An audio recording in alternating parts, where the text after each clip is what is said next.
অন্তর্বর্তী সরকার 6 মাসের মধ্যে নির্বাচন দিয়ে থাকে, বাংলাদেশে কেন 18 মাস সময় লাগছে? এমন প্রশ্নের জবাবে অন্তর্বর্তী সরকারের প্রধান উপদেষ্টা জানিয়েছেন, আমাদের কতদিন থাকতে হবে তা কেউ নির্ধারণ করে দেয়নি, আমরা কতদিন থাকব সেটা আমাদের সিদ্ধান্ত। তাই আমরা সংস্কারের এজেন্ডা নিয়ে কাজ করছি। এটি একটি বড় এজেন্ডা, কারণ আমরা যদি শুধু একটা নির্বাচন করি তবে সেই পুরনো জিনিসগুলো আবার ঘটবে ভিন্ন নামে, ভিন্ন চিত্রে, আরও অনেকভাবে।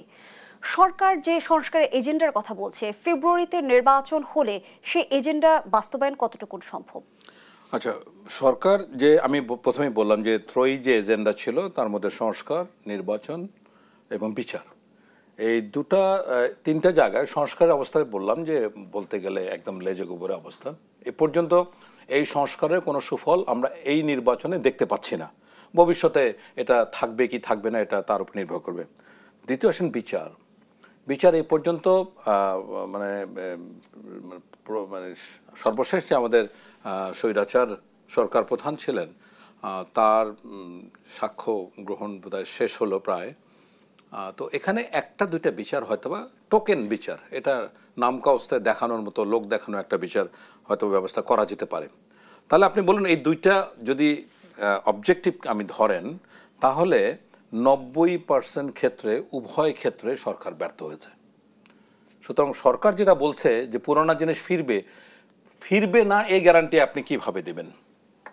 যদি রাজনৈতিক দলগুলির মধ্যে ঐক্যমত্য থাকতো, তাদের মধ্যে একটা সংস্কার প্রত্যেকটা বিষয়ে যেগুলা বাংলাদেশের জন্য খুবই গুরুত্বপূর্ণ ছিল, যে কী ধরনের গভর্নমেন্ট হবে, কিভাবে পার্লামেন্ট কীরকম হবে, বাইক্যামেরাল হবে না কি হবে ইত্যাদি ইত্যাদি, একটা বিষয় যদি একমত না হয়, প্রধানমন্ত্রীর ট্রেনের কতদিন হবে, এগুলি তো সব কিছু কিন্তু এখন মোটামুটি একটা পর্যায়ে হ্যাঁ ঠিক আছে মেনে নেওয়া হবে দিস দ্যাট, কিন্তু গ্যারান্টিটা কি? আবার এই জিনিস আমি আজকে বলে যাচ্ছি যে যেহেতু কোনো মৌলিক পরিবর্তন করা সম্ভব হলো না, বাংলাদেশের ভবিষ্যতে অলিগার্কি সহ অনিয়ম, রাজনৈতিক প্রতিহিংসা, অর্থ পাচার আরও দানবীয় ফর্মে ফিরতে বাধ্য। কারণ এটা যাতে ফিরতে না পারে তার জন্য যে রিমেডিয়াল মেজার্সগুলি নেওয়ার, সরকার সেটা নিতে ব্যর্থ হয়েছে সম্পূর্ণরূপে। এবং সেই একই গণমাধ্যম জিটিইউকে দেওয়া সাক্ষাৎকারে প্রধান উপদেষ্টা জানিয়েছেন যে এমন মানুষও আছে যারা বলছে আপনি 5 বছর থাকুন, 10 বছর থাকুন, 50 বছর থাকুন, আপনি ক্ষমতায় থাকুন, নির্বাচনের কি দরকার? তাহলে কি সাধারণ জনগণের মাঝে অন্তর্বর্তী সরকারের জনপ্রিয়তা বৃদ্ধি পেয়েছে? না, আমি তা মনে করি না।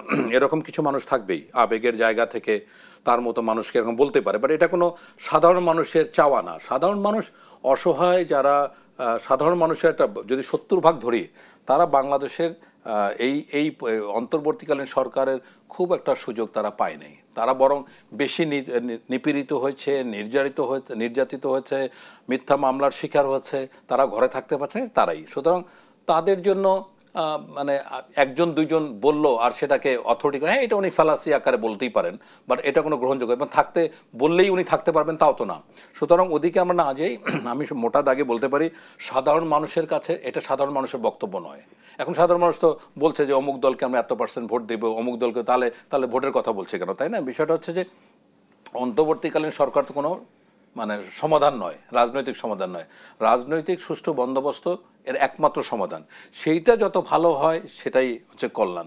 আমরা ওদিকে দৃষ্টি দিলে আমার মনে হয় ভালো হবে। কে কি বলেছে, কতদিন থাকতে বলেছে, এগুলি নিয়ে আলোচনা করা বাতুলতা ছাড়া কিছু না।